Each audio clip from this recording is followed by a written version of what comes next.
विधानसभा के बजट सत्र के अंतर्गत आज सदन की कार्यवाही में बजट पर चर्चा हुई। समाजवादी पार्टी के राष्ट्रीय अध्यक्ष नेता प्रतिपक्ष अखिलेश यादव ने भारतीय जनता पार्टी सरकार द्वारा पेश किए गए बजट को दिशाहीन बताया और तमाम तरह के गंभीर आरोप सरकार पर लगाए।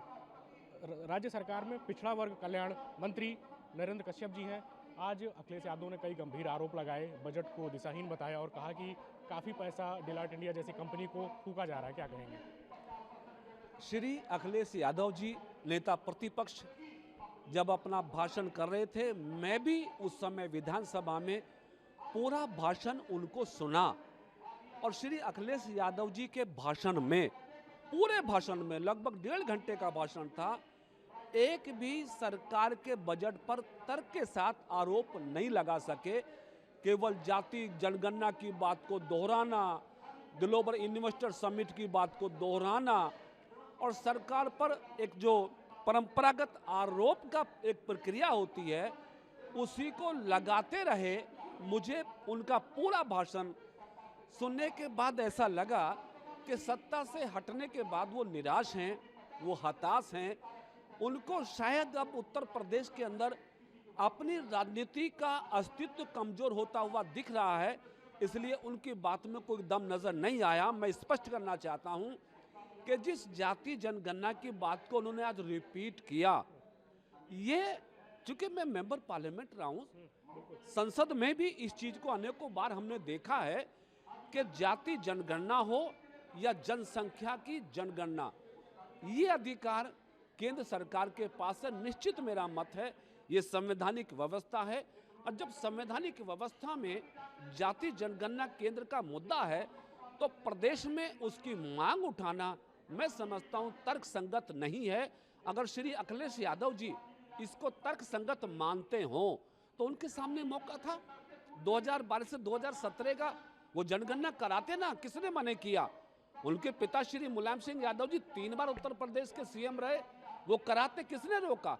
जनगणना कराना समाजवादी पार्टी का लक्ष्य नहीं, बल्कि एक समूह के साथ जो पिछड़े समाज के लोगों ने भारतीय जनता पार्टी पे भरोसा जताया, मोदी योगी पे भरोसा जताया। और भरोसा ऐसे ही नहीं साहब, भरोसा काम के आधार पर। ओबीसी कमीशन को संवैधानिक दर्जा, नीट की परीक्षा में 27% रिजर्वेशन, केंद्रीय विद्यालयों में 27% रिजर्वेशन, सैनिक विद्यालयों में रिजर्वेशन, यानी काम और सत्ता में भागीदारी को लेकर पिछले समाज के लोगों ने बहुमत के साथ भारतीय जनता पार्टी का समर्थन किया। इसलिए श्री अखिलेश यादव जी इस बात को जानते हैं कि पिछड़े वर्ग के लोग, चाहे यूपी के हों या देश के, उन्होंने मोदी योगी को अपना नेतृत्व के रूप में स्वीकार कर लिया है। इसलिए उस समाज को गुमराह करने के अलावा और कोई चीज अखिलेश जी के भाषण में नजर नहीं आती है। मैं समझता हूं कि उत्तर प्रदेश सरकार का ये बजट 2023 और 2024 का उत्तर प्रदेश की दिशा और दशा को बदलने वाला है।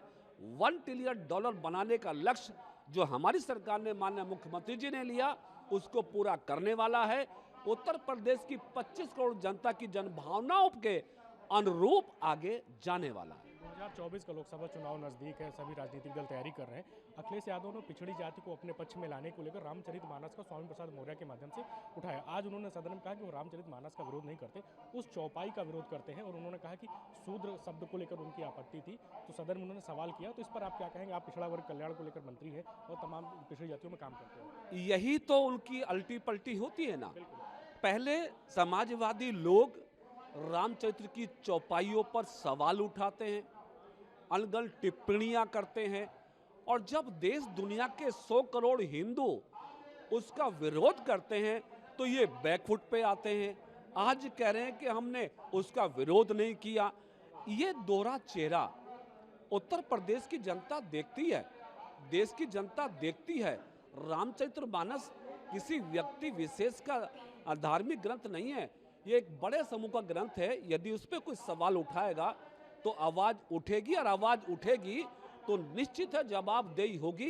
तो मेरे ख्याल से समाजवादी पार्टी रामचरितमानस के विरुद्ध की गई टिप्पणी के विरोध में देश के खड़े होने के बाद वो बैकफुट पर आ गए हैं, और निश्चित आने वाले समय में देश और यूपी के लोग उसको याद रखेंगे। शूद्र की बात उन्होंने अब उठाई। मैं ये कहना चाहता हूं कि शूद्र की बात श्री अखिलेश जी को 2023 में याद क्यों आई, 2022 में क्यों नहीं याद आई, 2012 में क्यों नहीं आई? यानी समाजवादी पार्टी जब सत्ता में रहती है तब ये शूद्र नहीं होते, अब सत्ता से बाहर हैं तो शूद्र हो गए। मतलब क्या है इसका? मतलब साफ है कि किसी समूह को प्रभावित करने के लिए अब शूद्र होने का ढोंग कर रहे हैं। सत्ता में आते हैं तो सत्ता का लाभ एक परिवार जाति तक सीमित रखते हैं। देश प्रदेश इस बात को जानता है। इसलिए नरेंद्र जी, क्या लगता है कि उनकी जो स्ट्रेटजी है रामचरितमानस और शूद्र के बयानों को लेकर लोकसभा चुनाव से पहले पिछड़ी जातियों को अपनी ओर आकर्षित करने का, तो क्या उनकी ये स्ट्रेटजी कामयाब होगी? मैं कह सकता हूं कि अगले 100 साल भी नहीं होगी। शूद्र की पॉलिटिक्स करके 2024 को निशाना साधना समाजवादी पार्टी का ये कभी भी सत्य इसलिए नहीं होने वाला कि भारतीय जनता पार्टी सबका साथ सबके विकास की नीति पर चल रही है।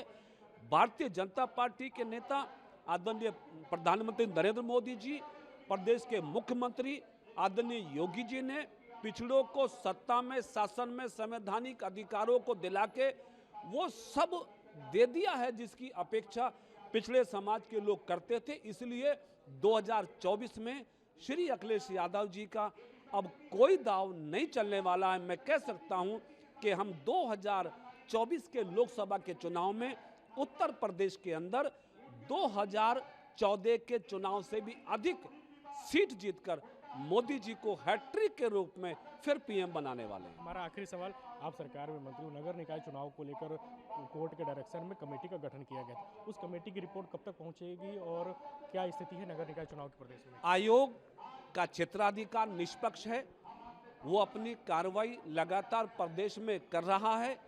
मैं समझता हूं कि शायद बहुत जल्दी रिपोर्ट आएगी और हो सकता है कि अप्रैल में चुनाव भी संभावित हो जाएं, लेकिन इसमें भी समाजवादी पार्टी का ही षड्यंत्र रहा।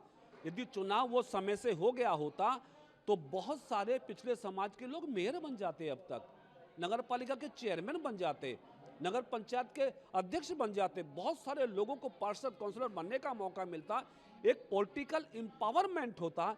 लेकिन समाजवादी पार्टी को यह भी पसंद नहीं है कि पिछले समाज के लोग उनके अलावा और किसी पद पर आएं। फिर भी हमारा दायित्व है चुनाव कराना। जल्दी जैसे ही आयोग की रिपोर्ट आएगी, माननीय मुख्यमंत्री जी अपने चुनावी अभियान को आगे बढ़ाएंगे।